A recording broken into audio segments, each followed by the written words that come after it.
Hey guys, welcome to Clinical Medicine, and in this video we will study case-based approach to metabolic acidosis. So we know the normal pH is 7.35 to 7.45. pH less than 7.35 will be called as acidosis and more than 7.45 will be called as alkalosis. Now pH is given by the Henderson-Hasselbalch equation, which is pH is equal to 6.1 plus log of bicarb upon carbon dioxide, partial pressure of carbon dioxide. So this is the Henderson-Hasselbalch equation, and in the simplified version we can write it as pH is directly proportional to bicarb and inversely proportional to PCO2. So pH will increase if the bicarb will increase, and pH will decrease if the bicarb will decrease. Similarly, pH will increase if carbon dioxide will decrease, and pH will decrease if carbon dioxide will increase, because carbon dioxide and pH are inversely related. So now when pH increases because of increase in bicarb, it is called as metabolic alkalosis. Remember, bicarb is a base, so whenever this increases it leads to metabolic alkalosis. If the pH decreases due to decrease in bicarb, it is metabolic acidosis. Similarly, if pH increases because of fall in carbon dioxide, then this will be called as respiratory alkalosis. And if the pH decreases because of rise in carbon dioxide, this will be respiratory acidosis. So that's the basic of it. So when we have a question where pH is less than 7.2, we understand that it's acidosis. And when it is 7.5, we understand that this is alkalosis. And here we have to guess whether this is metabolic or respiratory. Similarly, in alkalosis, we have to understand whether it is metabolic alkalosis or whether it is a respiratory alkalosis. Now, acidosis is decrease in pH, and if you see the bicarb is decreased, if you see a direct relationship between pH and bicarb, then the acidosis is metabolic acidosis. And if you see that the decrease in pH is associated with increase in PCO2, if you see this inverse relationship between pH and PCO2, then the acidosis is respiratory acidosis. Similarly, alkalosis is increase in pH. So if you see increase in pH with increase in bicarb, if you see this direct relationship, this is a metabolic alkalosis. And if you see increase in pH due to decrease in carbon dioxide, this is respiratory alkalosis. Now whenever there is change in pH, the body will try to bring the pH back to normal range, and this is done mainly by two organs, that is kidneys and lungs. The kidneys regulate the bicarb concentration in the body, and the lungs regulate the carbon dioxide concentration in the body. How? If it increases the respiratory rate, this is called as hyperventilation. And when hyperventilation occurs, there is increase in CO2 washout from the body. So what happens? CO2 decreases. And we know whenever CO2 will decrease, pH will increase. So hyperventilation causes increase in respiratory rate, causes respiratory alkalosis, because pH will increase. Similarly, if there is decrease in respiratory rate, this is called as hypoventilation. So now less CO2 will be washed out, there will be CO2 retention. And whenever there is increase in CO2 in the body, the pH will decrease, there will be acidosis. So hypoventilation causes respiratory acidosis. That's how lungs regulate the concentration of carbon dioxide in the body, and kidneys, by increasing or decreasing the reabsorption of bicarb, regulate its function. And both of them, kidneys and lungs, they help each other in maintaining a neutral pH balance. So suppose whenever there is a metabolic acidosis, that is decrease in bicarb leading to decrease in pH, what will the lungs do? What is the role of lung in compensation? Now we know to compensate for acidosis, we need alkalosis. So lungs will produce respiratory alkalosis. How? We understand that hyperventilation leads to respiratory alkalosis. So that's how metabolic acidosis will be compensated by respiratory alkalosis by the lungs. So by a formula we can calculate this expected PCO2. For a particular bicarbonate there is a particular expected PaCO2 that will give us a measure of compensation, and that can be calculated by the formula PaCO2 is equal to bicarb into 1.5 plus 8. This formula, which is also called as the Winter's formula, will give us the expected PaCO2 value, and we have to see whether the expected PaCO2 value match the given PaCO2 value. Is the compensation complete? Compensation complete or appropriate? So now suppose there is pH of 7.2 and bicarb is suppose 15 and PaCO2 is around 29. So this is the value that you have been given. This is the ABG that you have been given. So now we understand it is metabolic acidosis, and what is the expected PaCO2 here? It is 15 into 1.5 plus 8, which is equal to 22.5 plus 8, so around 30. So which is the value we have been given in the ABG? 29. So it's approximately equal to the expected PaCO2. So this is a normal compensation. But what if the given PaCO2 was 35 or 26? This is abnormal, and in such a case we should suspect mixed acid base disorder. So whenever we come across a question of ABG, first we should look at pH. Second, we should decide whether it is metabolic or respiratory. Third, we should decide the compensation and whether it is appropriate or not. And the fourth step to look is whenever there is metabolic acidosis, we should look for anion gap. And now what is anion gap? So in our body, cations is equal to anions. Cations, that is the positively charged ions, is equal to the negatively charged ions, and this maintains a neutral ionic charge in the body. But we do not measure all the cation. The major cation that we measure is sodium, and the major anions that we measure is chloride and bicarbonate. So there are certain unmeasured cations and certain unmeasured anions. Unmeasured cations are calcium, potassium and magnesium. And what are the unmeasured anions? It is albumin, phosphate and sulfate. So these are the unmeasured anions. So usually if we again reframe this formula, so sodium plus unmeasured cations is equal to chloride plus bicarbonate plus unmeasured anions.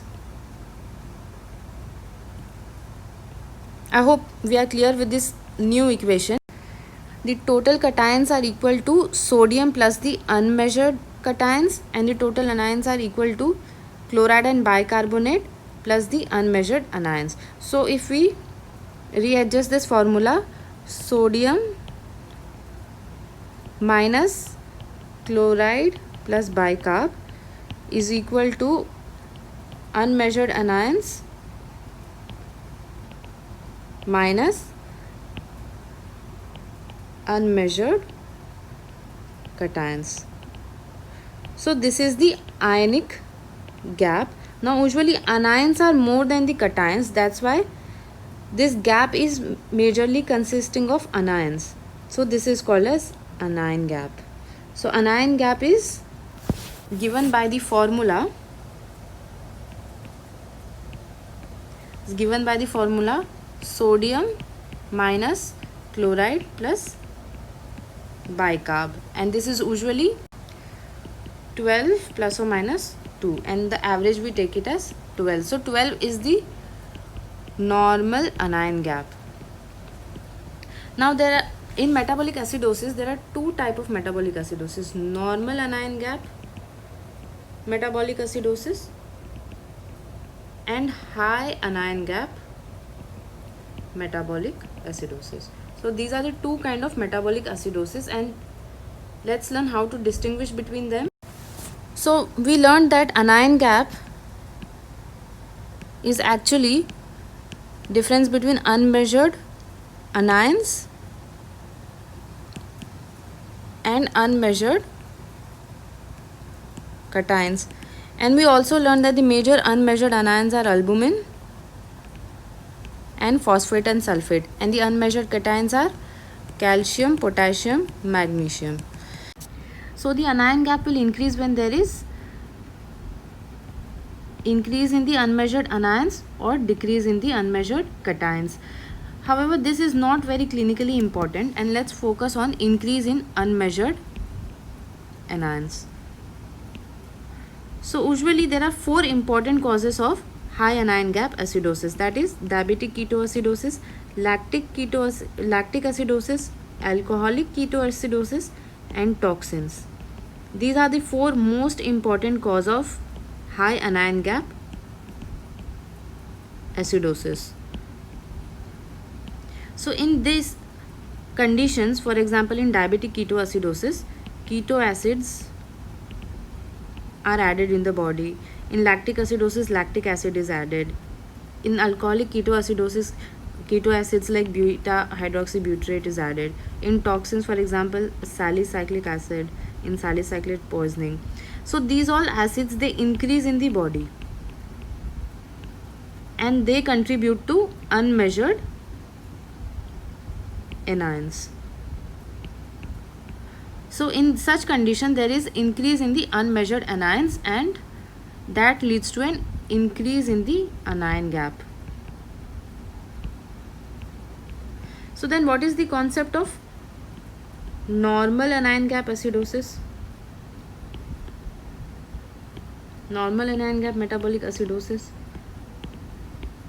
So usually metabolic acidosis can occur either because of addition of acids like keto acid and lactic acid, or it can be because of loss of base, loss of alkali, that is bicarbonate. And when can bicarb be lost? For example in diarrhea, because intestinal secretions are rich in bicarb, or renal tubular acidosis where there is decreased proximal tubular reabsorption of bicarb. So in such conditions bicarb can be lost. So but usually in normal anion gap acidosis, what happens, if you look at this formula again, whenever there is loss of bicarb, whenever there is decrease in bicarb, there is equal increase in chloride. So the anion gap remains unchanged. The loss in bicarb is compensated by increase in the chloride. So the anion gap remains unchanged, and this is called as normal anion gap acidosis. The two important causes of this normal anion gap acidosis is diarrhea and renal tubular acidosis. Now just as we learned that anion gap can increase, anion gap can also decrease. And when can the anion gap decrease? It can decrease when there is decrease in the anions, unmeasured anions, or increase in the unmeasured cations. The same equation. and we know that the major unmeasured anion is albumin. So whenever there is, the important point that I want to mention here is, whenever there is hypoalbuminemia, the anion gap will decrease. So sometimes when there is a condition with high anion gap metabolic acidosis, if these patients have hypoalbuminemia, if the albumin is less than 4.5, they show falsely low or normal anion gap. So whenever we think that there could be a risk of high anion gap metabolic acidosis, but the anion gap comes to be normal or low, always look at albumin. And if you see that the albumin is less than 4.5, then this could be a falsely low anion gap. And then we have to put a correction factor here. So suppose if the albumin has come down from 4.5 to 2.5. Now for every 1 gram fall in albumin, we have to add 2.5 to the anion gap. So suppose you calculate the anion gap and it comes to be 12, and we will call it normal, but we see that the albumin of the patient is 2.5, but the normal is 4.5. So it has come down from 4.5 to 2.5. So there is a fall of 2. Now we know for every 1 gram we have to add 2.5 to the anion gap. So here 2 gram has fallen, so we will add 5 to the anion gap. What is the anion gap? It is 12.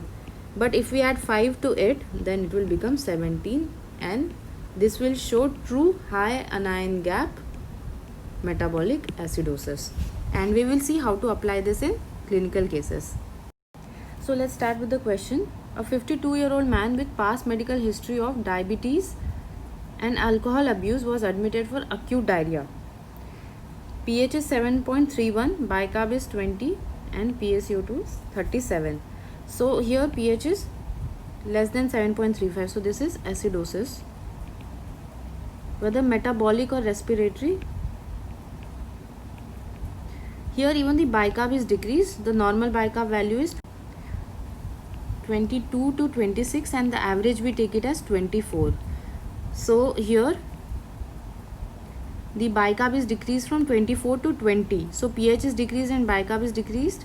There is a direct relation between pH and bicarb. So this is a metabolic acidosis. The second step, compensation.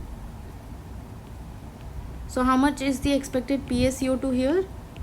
It would be 20 into 1.5 plus 8, which is equal to 38. The given PaCO2 is 37. So even the compensation is okay. Now in metabolic acidosis, we have to find out whether it is high anion gap metabolic acidosis or normal anion gap metabolic acidosis. We know that the patient has diabetes and alcohol, and diabetes and alcohol both can cause high anion gap metabolic acidosis, but the patient has presented with diarrhea, and diarrhea can cause normal anion gap acidosis. So which of the three conditions is actually leading to metabolic acidosis? Because here there are three causes of metabolic acidosis, potential causes of metabolic acidosis. So let's calculate the anion gap to solve the dilemma, and the anion gap here is 142 minus 110 plus 20. So it comes to 12. So this is a normal anion gap metabolic acidosis secondary to diarrhea. Now in this example, a 25-year-old homeless man was admitted for confusion and vague abdominal pain. His pH is 7.2 and PaCO2 is 20. So pH is 7.2, so this is acidosis. Here the bicarb is decreased and PaCO2 is decreased. So pH is also decreased. So there is direct relation between pH and bicarb. So this is metabolic acidosis. Now let's look for the compensation. So expected PaCO2 should be equal to 8 into 1.5 plus 8, so that equals to 20, and the given PaCO2 is also 20. So the compensation is normal. And now let's come to the anion gap and here the anion gap will be 128 minus 92 plus 8. So the anion gap here is 28. So this is high anion gap metabolic acidosis, and in this case we have to investigate the patient for causes of high anion gap metabolic acidosis, and there is an acronym for it that is called as mud piles, and M stands for methanol, U stands for uremia, D stands for DKA, P stands for paraaldehyde, I stands for iron therapy or isoniazid, L stands for lactic acidosis, E stands for ethanol or ethylene glycol, and S stands for salicylic acid. So that's an acronym that you can remember for high anion gap metabolic acidosis, and we have to work up for this patient for high anion gap metabolic acidosis.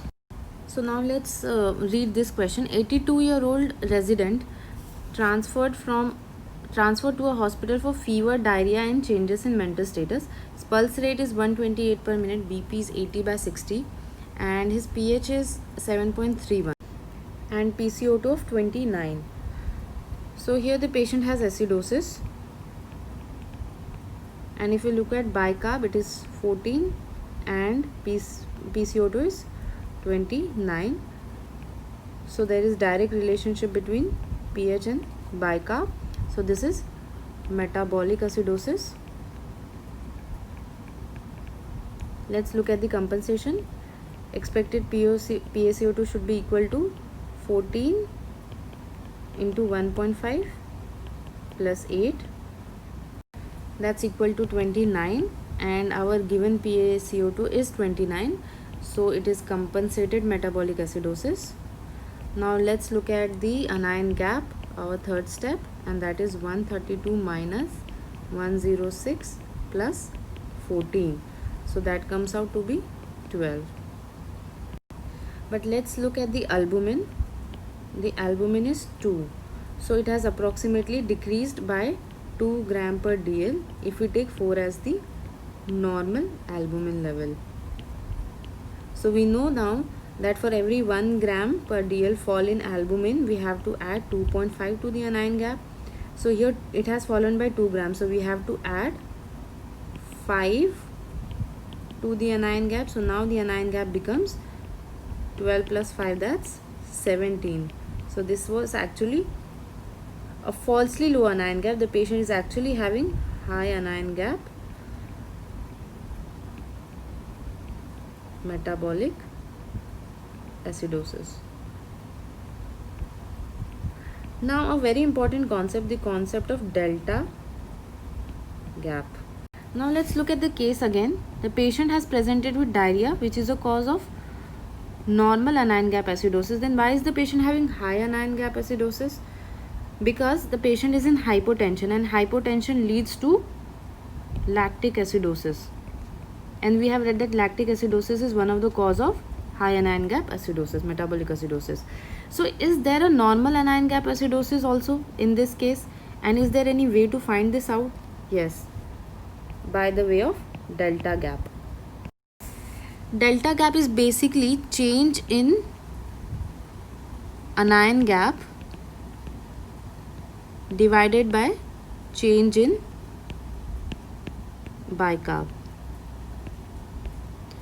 This ratio is called as the delta gap, and if this ratio comes out to be 0.4 or less than 0.4, the metabolic acid is in normal anion gap metabolic acidosis.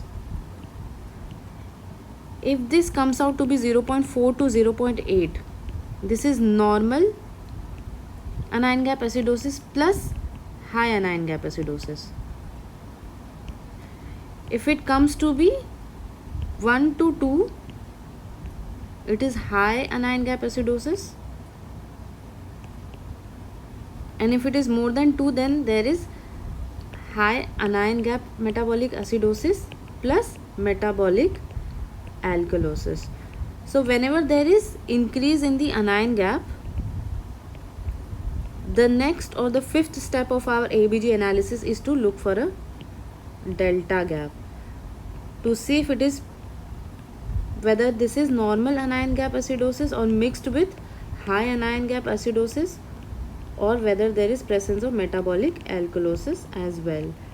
To differentiate between this, we use the delta gap, and this is how we calculate change in anion gap upon change in bicarb. So in our case, we obtained an anion gap of 17 and the normal anion gap is 12.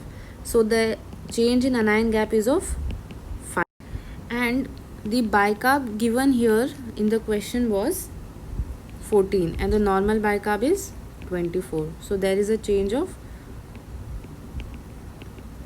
10. So if we see here, the change in bicarb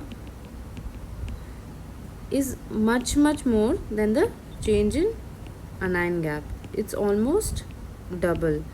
So if we take a ratio of it, it is 5/10. So it is 0.5. And we have learned that whenever it is between 0.4 to 0.8, there is presence of normal anion gap acidosis plus high anion gap acidosis, and that this perfectly explains our question.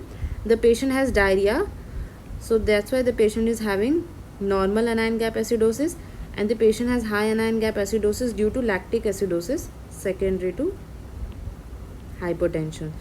So this case highlights 3 points.